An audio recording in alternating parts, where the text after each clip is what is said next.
Thanks for tuning into this episode of Through Jeremiah's Eyes. Today, I'm joined by one of my amazing mentors and very intellectual mind. Today, we are talking about how we define, measure, and create progression in a world that seems like it's engulfed by this thing that we call racism. And we will also be talking about our experiences as Black males in America and also how we see racism today. So, Dr. McKnight, Utz McKnight, could you introduce yourself? I'm Utz McKnight. I'm chair of Gender and Race Studies at the University of Alabama. I'm also associate dean, and happen to be a professor of political science. Right, that's how you come up through a particular research tradition. And I've been chair of what essentially is a combination of African American studies and women's studies. Mhm. Those two disciplines combined into gender and race studies. I've been chair now about 8 years in that, bringing faculty in and developing the program. Beautiful, beautiful. So just to start off, how would you describe the environment that you grew up in? Well, I remember I'm older, right? So I was born in 1962 in the Bay Area, and a lot of people, and that's Berkeley, Oakland, San Francisco, these places. And a lot of people now, it has this reputation in the last, let's say 30, 40 years as a place for people to come and like be funky and different and innovative and all that. And partly that's driven by, it's a combination of the experiences I had in the 60s and 70s, to sort of people coming to the place to break free of their conventions. Yeah. Test out new ideas in social organization. I know I sound more official, but basically they wanted to be able to be who they thought they would be, right?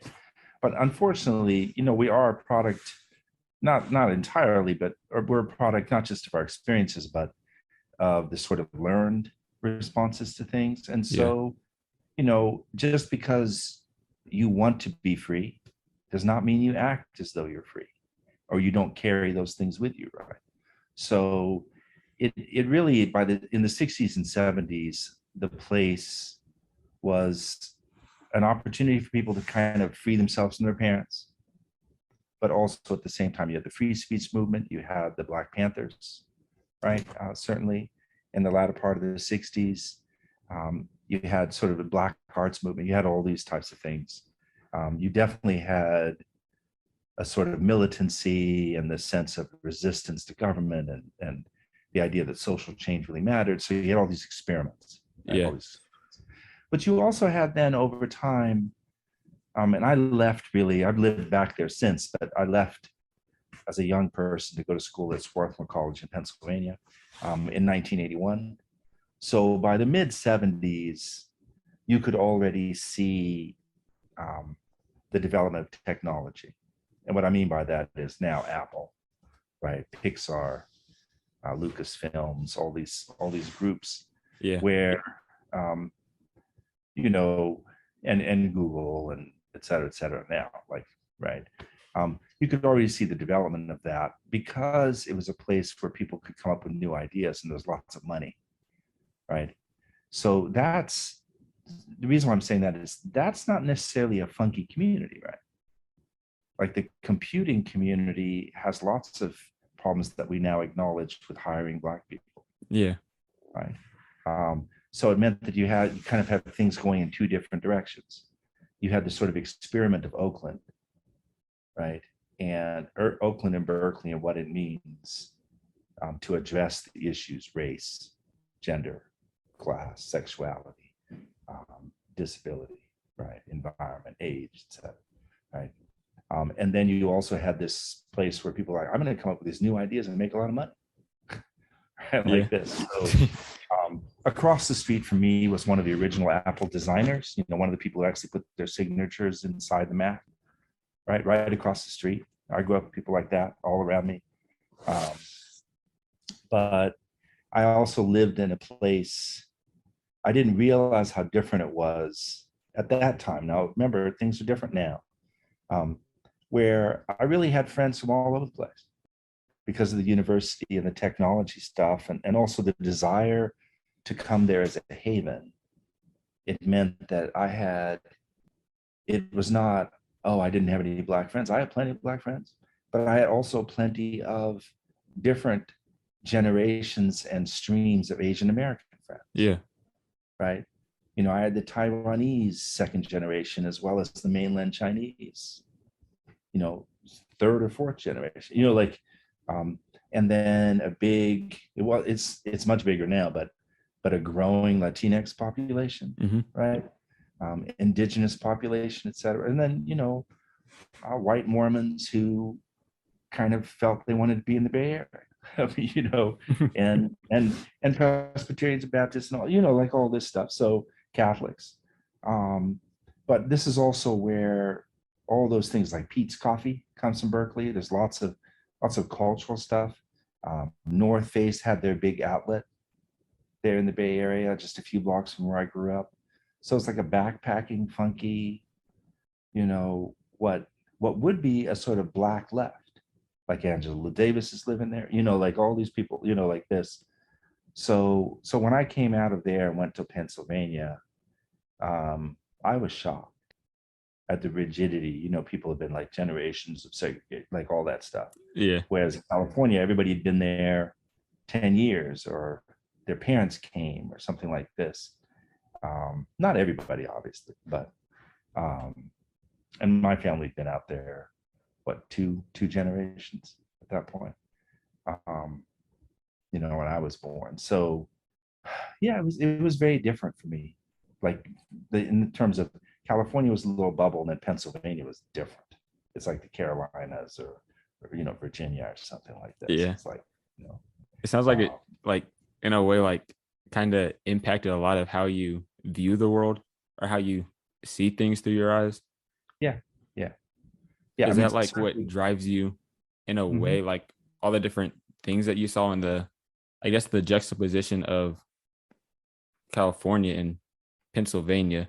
Was Yeah, I that kind of felt, like what yeah, that's drives what you it to was do a what you do today? catalyst. Yeah, it was a catalyst.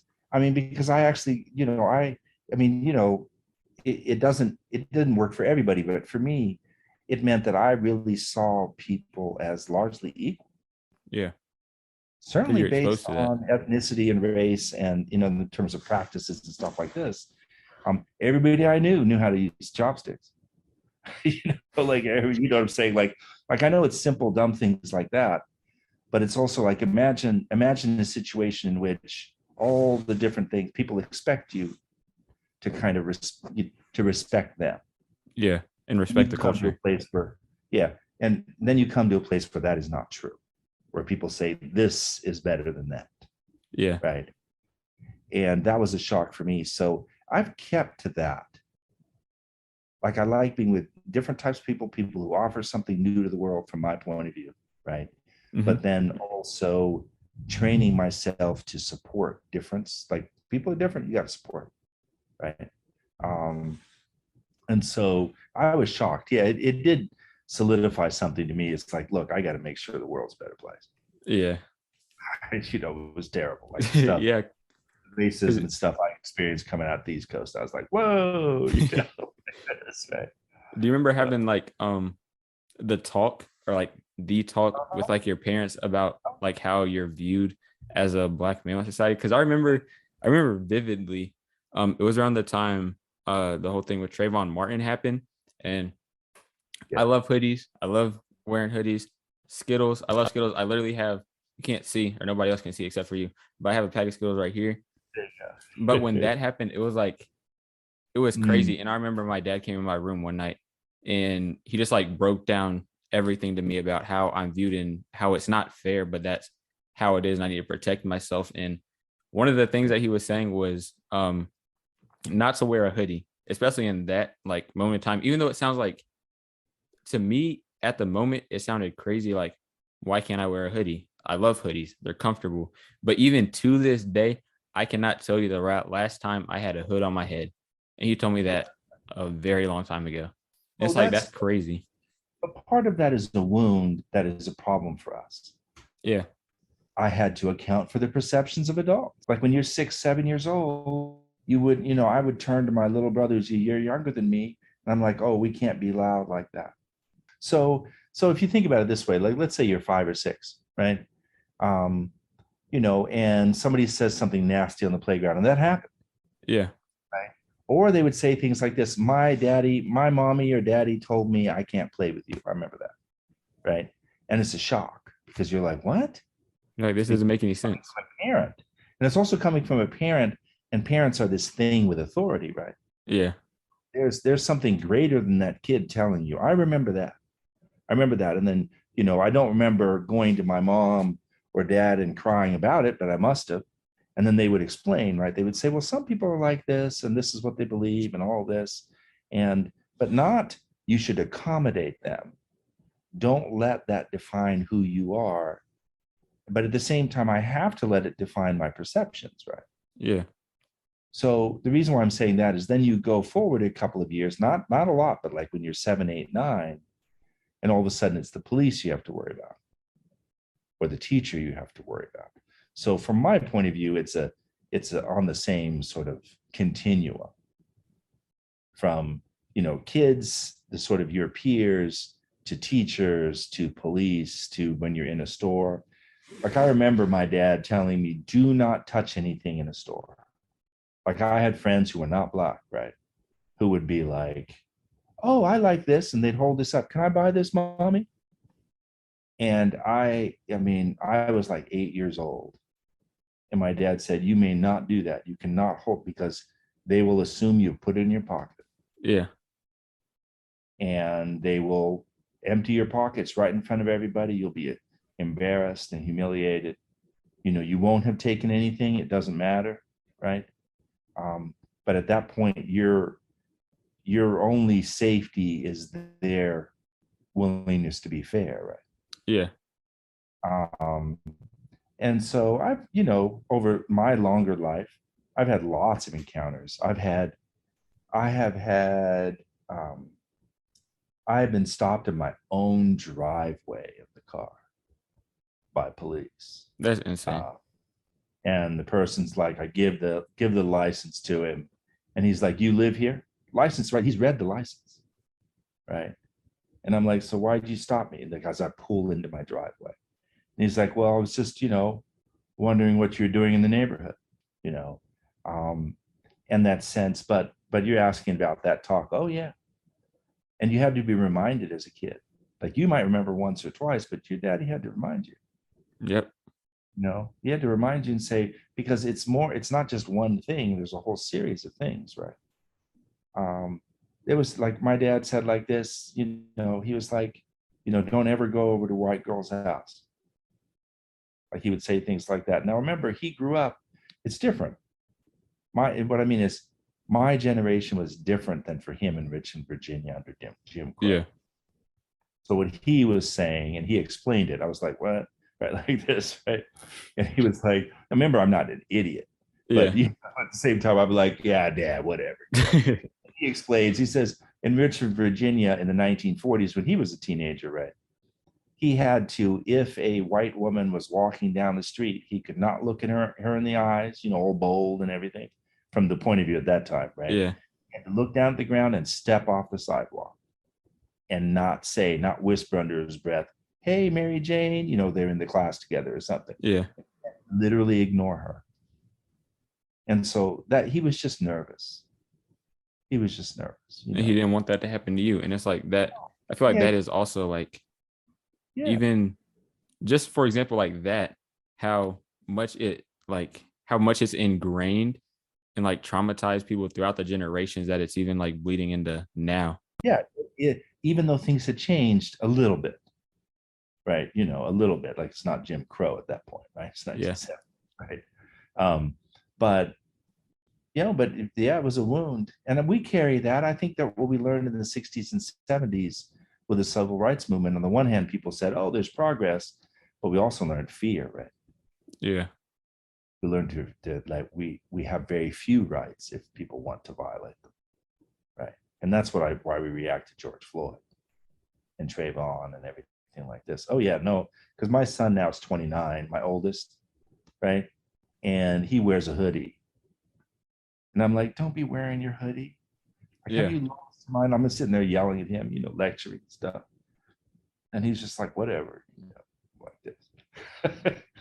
but I'm terrified for him.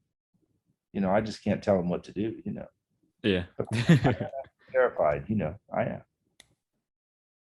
Don't walk around at night and stuff like this. Don't be, like this. But the problem is then we're controlling ourselves, right? Yeah, because you're not able to be actually free. Like even the fact that like it's crazy because it was just ingrained in me not to wear a hood. And Yeah. why? Because I have some melanin in my skin. Yep. It's like that's crazy that you have to learn that. You put on your athletic gear, right? Let's just say it like this, and you decide at 1 o'clock in the morning, I'm going to go for a run, right? So I had somebody tell me, actually, it was just yesterday. He said, when I can't sleep at night, at 3 o'clock in the morning, I put on my shorts and a t-shirt and go for a run. Right? He was talking about anxiety and stuff like this. Mhm. And I couldn't say to him, this is a white guy, I couldn't say to him, you have lost your mind. Yeah. But that's what I was thinking. And I'll put it this way. No, I'm so well trained at this point that I don't even make that assumption about myself. I don't even react. I'm just like, yeah, I could do that. Yeah. I just don't. It's not even, I don't even think about it as a possibility. Right? Yeah, no. But our problem is how we define, like, to what extent do you and I, Jeremiah, to what extent do you determine what you do every day based on the assumptions of others? And those are assumptions of others' perceptions. Those are not necessarily their perceptions. Yeah. You know what I mean? And it means that we're controlling ourselves. And it's weird. It's a weird balance between, Yeah. okay, I want to be able to do what I want to. I want to be free. I want to be seen as equal. Yeah. And I'll fight for that. And Yeah. then on the other hand, Yeah. you can have something happen to you. You get Yeah. killed, and it still be a question amongst everybody around the world if it's going to be an actual crime or not. Yeah, that's right. Did you deserve it? Yeah. And it's No, like, it's not a question about, I know. or there's not like sympathy shared. It's, oh, Mhm. is this person going to get in trouble? Oh, is this person going to get charged for this crime? No, that's right. No, that's right. And we could say it this way too. It's not even that they could be charged with something. It's that the assumption is so common out there that there's something wrong with us. Yeah. That we are where we're not supposed to be. We're doing something illegal. I've had plenty of experiences, now as a professor on the campus where, I would go to one of my offices in one of these buildings and students will confront me at night. They'll be like, what are you doing in the building? And I'll be like, I don't know. I'm kind of visiting my office and here are my keys and you don't have keys to the building. Yeah. So why are you here? In the building, like this, right? Kind of, but that initial assumption of like, I've done something wrong, that wears on you, Yeah. right? That wears on you. It would wear on anybody. It's not just it is a Black thing because in our society, Black people are assumed generally, not everybody, right? So we can't tell when somebody doesn't have those assumptions that they mobilize, right? But Yeah. everybody knows those assumptions are out there. So it is wrong to say, I didn't no idea like that. So it's almost like those things are accessible that you could, if you want to, you can mobilize them. Yeah. And I'm sure you have friends who do that, who say, I'm not that type of person. I would never. And you're like, yeah, but I'm not sure, right? Because those are there. And it's crazy because it doesn't matter like how close you are to them or how long you've known them or anything, but it's still like in the back of your mind, Yeah. But this is how the world is. I'll say like this is that it's one of the things that we have to be careful about, because you said about Black men, the way you were introducing things, which you're going to talk about, wanting me to talk about too, is that it's also like gender. Is that, men will sit there and go like, no, I'm good. I would never say these things, do these things, or whatever have you. But the problem is that those things are out there. Yeah. They're available as actions. And so you have to kind of develop understand and develop yourself, give evidence of that you're not accessing those things. What kind, like, and individuals, an individual friend of yours who's known you maybe 3 months has no way of determining who you are. Yeah. Right. So what we really have to do is develop as a society, or at least in our communities, ways of understanding that, rather than like, well, don't challenge me as a Black man. I would never, like, typical, like Yeah. that shows an ignorance, a willful ignorance of the sensitivities of people who have been threatened all their lives because of gender. Right? And we should know better as Black people. Generally, we should know better, right? Because we feel that. We feel that all the time. Sorry to talk about it that way. I was just I don't know. And did you, or at least in like my experience, so I did a few programs abroad through Loop Abroad. It was virtual, of course, but in countries like Thailand and South Africa and Belize, do you feel like it's any different when you like studied internationally or you traveled anywhere, like that you were seen as more so equal or like at a different dynamic? Because I felt that, and it was weird, like somebody looking at me, because I guess as a Black male, I understand, or I can see like when people look at me some sort of way, or if they like are making like judgments in their head or anything like that. But I didn't feel that as strongly. And it was like, I'm not feeling what I have been feeling all my life. And is it because they're in a different country? Is it because I live in America?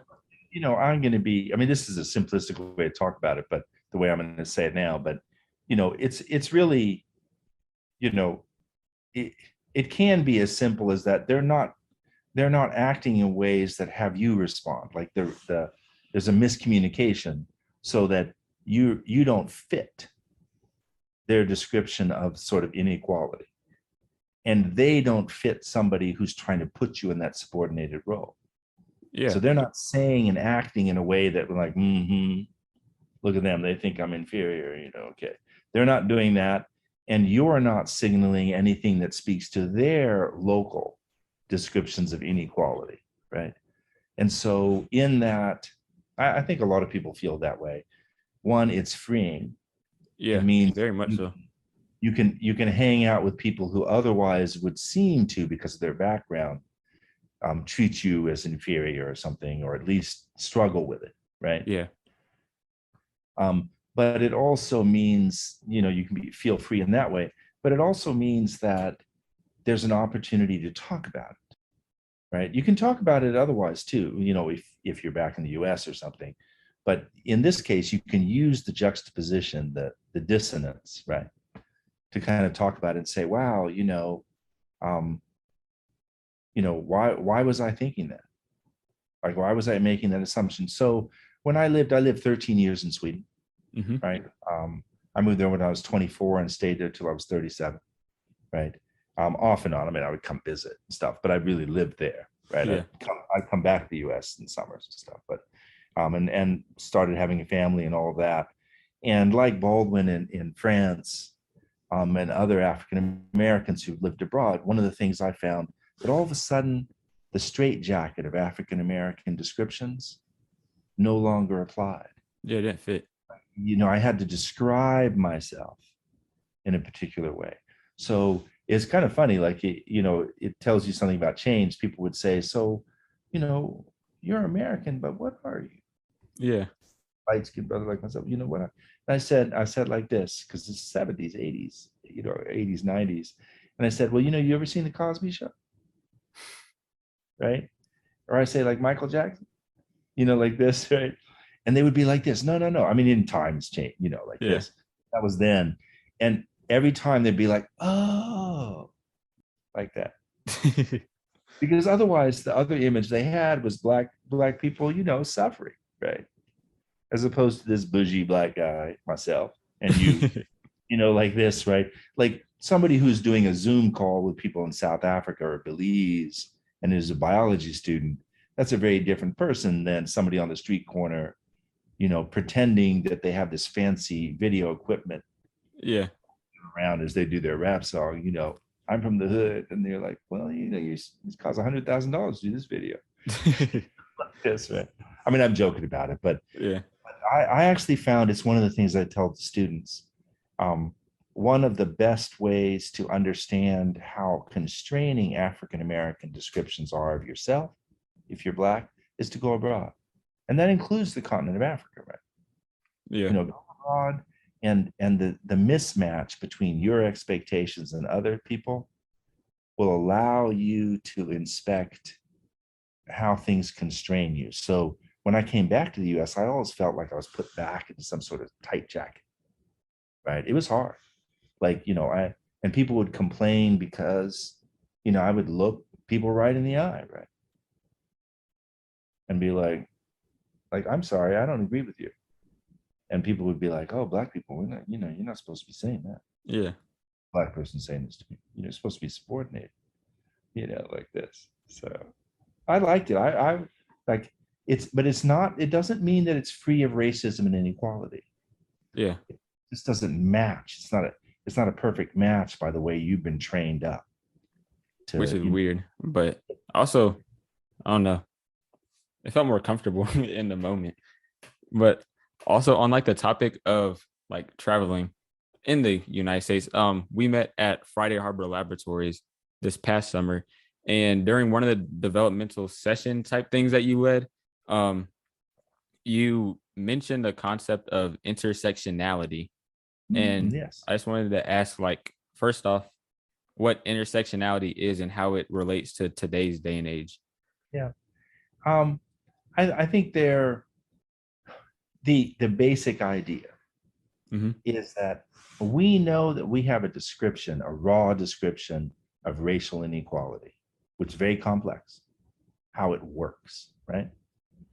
And it works in the absence of Black people, for example, and it works as something that people can take on and act and use. But then we know we have something like that with gender too, right? Yeah. And class too, and disability, right? And sexuality, right? We know this. So, et cetera. And so we'll come up, what I mean by et cetera is other things where people feel a sense of being in a particular category that encompasses them, right? Yeah. So we like to think of it as a whole series of processes. Think of equations, because you like math, right? Lots of equations that kind of intersect and work together, right? And sometimes they seem identical, gender and race, for example, identical descriptions of oppression. People can use the same type of thing. Let's say like a racial slur and a misogynist slur. But then quickly you realize, wait, they kind of combine and work in different ways too, right? Yeah. So intersectionality is a specific theory or even a political idea that these things are all working together in a particular way. There are other types of interlocking oppressions. There are other models out there that try and develop what they feel is not a more accurate description of the interactions, but particularly with different types of problems, right? So early on, people would say things are compounded. If you're Black and you're a woman and you're older, right, and you're disabled and you're poor, it kind of adds on. Yeah. And people would say, but then people are like, well, what do you mean add on in what context? Because it's easy to discover that there's some times in which there's some things that happen when you have a combination of things where it's not so much that it's cumulative, but it's just actually different, just completely different. It's not more or less, it's just different, right? Then let's say the young Black male like yourself, right? Okay. In terms of people respond differently, right? How do we account for that? Yeah. Sometimes it's like that, but sometimes it's not different, right? When you can see that, let's say in the George Floyd situation, right? The young Black woman and George Floyd, equally vulnerable. Let's just say that's the case, right? So what we have to do is figure out like why is there a difference? How do those differences make a difference? When does it take place? And the most important thing is nothing like that. It's Yeah. not what victims of it or how we're placed in it, it's how we change it. So those theories like intersectionality and interlocking oppressions, those are ideas that try and work toward a solution, right? But they don't say like, well, they don't say that one is better than the other or worse than the other, right? Um, they don't say somebody has privilege and somebody does not. Instead, it becomes very, very complicated, and we're trying to get at that complication, right? Yeah. Because it really is. Like if you go down the hallway, and you have a Black friend of yours who is from California, he will respond differently to certain types of situations than you, right? Yeah. And so we need to try and figure out how to account for that. It's not just Skittles in a hoodie. Yeah. And let me say like the Skittles in a hoodie, and instead of Zimmerman, it is a white woman security guard who is from Florida, because that's where it took place, right? Yeah. You know, how would we assume that she would respond? You know, without being categorical, I just was categorical. Based on those factors, we could create categories and all this. So what intersectionality, I know I'm being a little long-winded, but what intersectionality is trying to do is to nuance things and to come up with actual solutions. How Yeah. do we get better? How do we get better? Right. And how do we be able to measure that progress, do you think? Well, I think I'll give you an example. So some people will say like this, you know, a certain group of people are just never heard, right? And the way you flip that around is you say, it's not that they're not heard, they're not listened to. Yeah. They're not given the authority to actually determine things. They can speak all they want, right? Okay, but within the way that we've structured things, it's not like people don't speak. It's that the way we've structured things, how do you get somebody who, let's say a young Black man like yourself, how do we get you to have the authority to determine how a group of people in a room will act? Yeah. Right? If they differ from you racially, like how does race impact on them? So, you know, we're looking for ways to either train you up or work on those other people, right? Or discover like the sort of presumed incompetent. The argument is that some people with certain categories are almost always presumed incompetent. But I think it's really important that everybody should respect the idea of intersectionality. There are other models out there that are similar. They're similar. They're not against it. They just have different, they nuance the different descriptions of difference, race, gender, sexuality, and how they operate together. What we're working for here, all of us, is how do these things operate together to compound the problem, like, or make it more complex, not compound, make it more complex. And what you don't want to do is you don't want to just give up and say, I can't do anything about this. And that's what a lot of people do. A lot of people say, look, you can't understand me because you just don't know where I'm from. Yeah. And one of the arguments you get within this frame is, no, I understand you fully. I'll give you an example. So often when I'm in a situation, I go like this, there's a lot of racism around. And my white friends are like this, like, well, gosh, it must be terrible being Black, it's your experience, but okay, like this. So, and then I go, no, actually, you hear racism more than I do. And, I'm like, you're around people who I'm not around. They don't have anything to do with me, right? You're around people who are describing how and why they feel Black people are inferior and should be subordinated. Yeah. Whereas with me, I only have very discrete, specific interactions. Like one of the things that we have right now is, you're not supposed to use racial slurs. And there's like social norms, right? So I don't know people's motivations. I sit there and I ask you, like, so how do you think they think about Black people? And you go like, I don't know. And I go like, well, what did they say? And when I push it, they say, well, it's true. They do kind of talk badly about Black people. And I'm like, and then I say like this, I have to remind you, they would never say that around me, right? Yeah. If you're white, you actually hear race all the time without black people in the room, right? Just like I'll use gender as an example because it's accessible to you and I in a particular way as men, right? You know, you got a friend who's just a pig. He's a terrible person Yeah. in terms of gender, right? But to women, he may not seem that way, right? Yeah.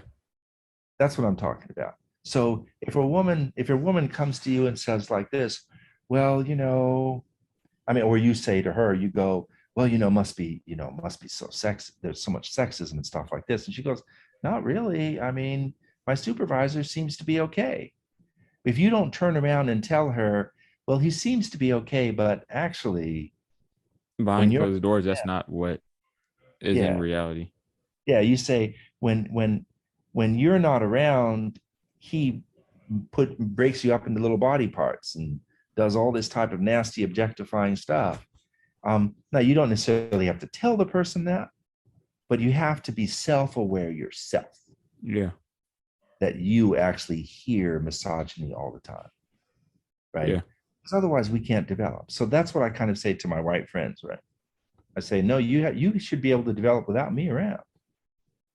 Don't look to me for like the judgment of whether something's good and bad. You're the one who, right? Because I mean, who's going to say the N word to me? Yeah. You know what I mean? But then I could go through my entire day, every day almost at Alabama and go like, nobody ever uses the N word. That's just a lie, right?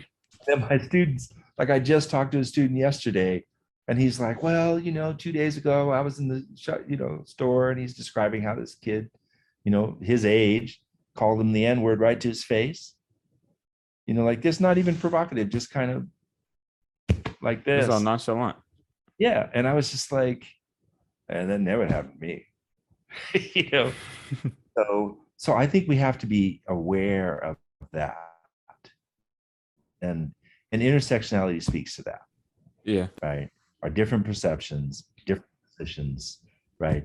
Um, and we have solutions for this. That's why we developed those models.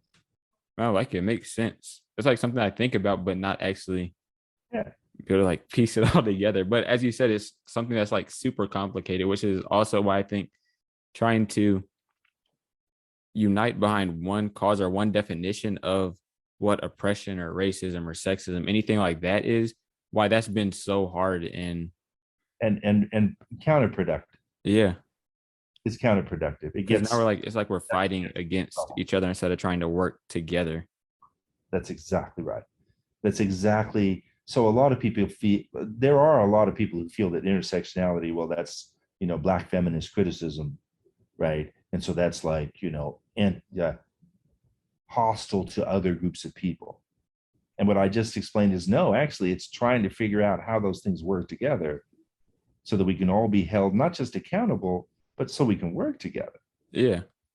right? Because I know that I have the reason why I was talking about, white friends like this is when I talk about intersectionality in class, a white straight young man, right, from Alabama, they not always, but they can easily say, well, where am I in terms of intersectionality?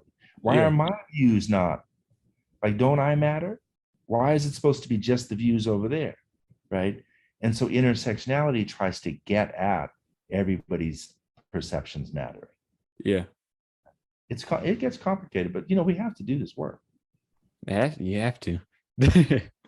Work, and you have to feel part of it. I like this idea of doing this type of thing makes us realize how equal we are, right? Yeah. Like we really are.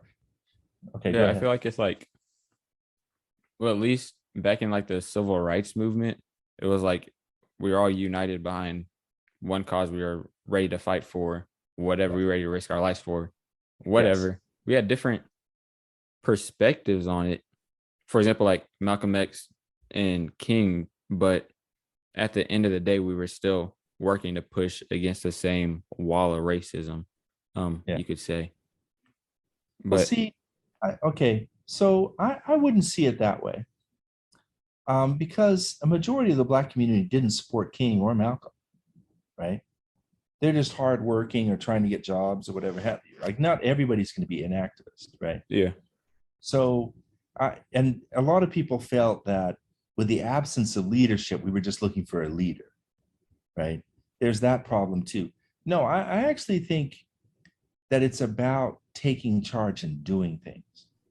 It does not take that many people. You do not need consensus over a large, like there's never going to be Like this national this complete. national uprising and Yeah. this thing. You may be able to get, like right now, you can mobilize people through political parties, but even then, even in the most sort of consolidated groups of people, everybody's an individual, right? Yeah. So it's what you can do is you can say, I think actually you're making me think you can do two things. One, you can have a goal, but if you have a goal, let's say making sure somebody's elected or making sure that the dorms get, better conditions or something like Yeah. this, right? And you can kind of temporarily bring a bunch of people together, but they quickly dissipate into, opposing groups and this and that, right? Yeah. But what you can do, if you can't do that, there's one thing you can do, and that's what we see these last few years, is you demonize somebody. Is you say it like this, it's not we're all different and we're wonderful in our differences, right? Everybody. But those people over there, they're the same and they're the enemy. Yeah. And that is something, that's what you see a little bit of that with Malcolm, right? With the way he talks. But you'll notice that the way Malcolm over his life, not just later Malcolm, but even as when he's a minister, right? Even when he's a minister, he does not go that far in terms of a description of the sort of, like in practice, of an enemy. Because one of the things about the United States is you can't express this sort of a hostility to whiteness in a way too far without getting in trouble, right? Getting repercussions. Yeah. Repercussions. But Martin Luther King, a very different message, the whole entire movement around him. Now, remember, Martin is just, so, what you see today is this kind of, well, Black people are X. They're going to, like this. But you can even see like that doesn't work, right? Yeah. Even somebody, let's say with this sort of stereotype far right person, is going to be like, well, I know my friend Jeremiah or Utz, and they're not so bad. So, I mean, you're being a little extreme, right? So you got to be vague. Yeah. Vague and say those people, like you say like this, people go, those people in Berkeley. Like this, right? Those Portland, like this, they're out to get us, the left. Yeah. Right? Like this, like, I don't even know, like that's not a actual category, like this. Like when because the general thing, you apply it to individuals, everybody's all over the place, right? Yeah. Right. So, I don't want to push back on that too much, but we should look at the civil rights differently. These were very skilled strategic mobilizations to get types of goals. So the difference between King and this sort of bus boycott, that's very different than the sit-in, the student sit-in, right? Yeah. So, and the reason why there are differences, those are different strategies, different types of actual action. One is a sit-in, the other one is a refusal to ride the buses, right? So we have lots of strategies in the Black community that we've used, everything from slowdowns at work, breakage at work, standard type of work things, right? Stoppages, right? Boycotts, consumer boycotts, visibility sort of marches that you see with the civil rights movement. Yeah. We have children's marches where the children come out and they're vulnerable, and that gets everybody to react. We have things that internal to companies, like, this is a university student. There are all these people, petitioning. Yeah. All these, yeah. So there are all these strategies. But I think it's really important to feel that you can have a difference of opinion. Yeah. And I completely agree. There's no one description of Blackness. There's so many different perspectives on everything. and life just in general. But speaking of, I have a tradition as 2 questions to end off each episode. The first one, what are your 3 things that you live by, or your 3 keys to life? If you could list them off. Um, whew. Be kind and generous to my family. Mm-hmm.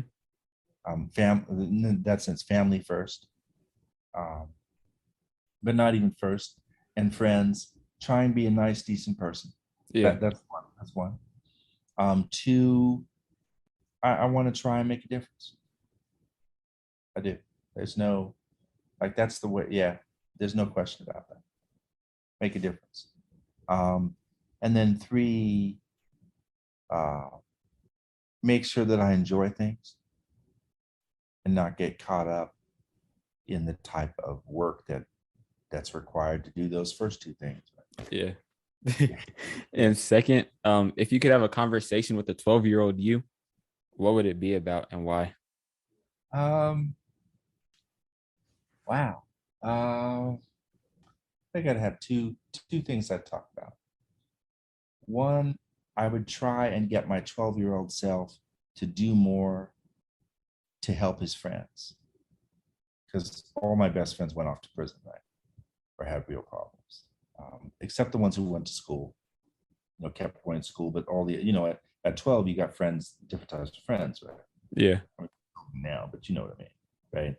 Whereas at 12, the people who are my best friends, who I'm playing Dungeons and Dragons with, or reading, talking about fantasy novels, or reading together, like this type of thing, or just hanging out in the playground, or playing. I was playing soccer, swim team, and stuff. Many of them had real problems that I could have anticipated had I been an adult, right? Yeah. But I just wasn't. But I wouldn't say, and I would say, like, I guess I would do like this. I would be more confident in who you want to be. Don't listen so much to people telling you what you can't be, right? You can be whatever you want to be. Yeah, really listen to that, and it's okay. Yeah. Right? Because I spent a lot of time. I mean, you're a scientist. By junior year, and I know you have friends like this. By junior year, I was really good at physics and astronomy in university. Like, it was easy, it was fun, I enjoyed it and stuff like that.